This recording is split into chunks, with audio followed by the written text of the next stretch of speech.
এ জগতের সকল পাপীদের মাঝে আমি শ্রেষ্ঠ পাপী, যার ইচ্ছায় অনিচ্ছায় পাপের কোনো শেষ নাই। জেনা থেকে শুরু করে কবিরা অবধি সকল পাপ যেন আমার চেনা সঙ্গী।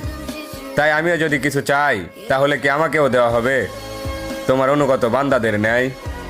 কেননা আমি শুনেছি তুমি রহমান, তুমি রহিম, তুমি এমন এক আল্লাহ যার কাছে চাওয়ার মতো চাইলে নাকি ফিরিয়ে দিতে লজ্জা পাও বান্দার হাত। তাই এবার আমিও তোমার চরণে উৎসর্গ করে দিলাম আমার শান্তির ঘুমের নিশিরাত। অতঃপর তুমি নাকি এই নিশিরাতেই বলো, বান্দা কার কি লাগবে চেয়ে নাও। আর এবার আমি তোমায় বলছি মালিক, তুমি আমায় দুঃখ দাও। সুখে থাকলে হয়তো তোমায় ভুলে যেতে পারি, হতে পারি কারো কৃত দাস, কারণ আমি আদম সন্তান, পাপ করা আমাদের পুরনো অভ্যাস।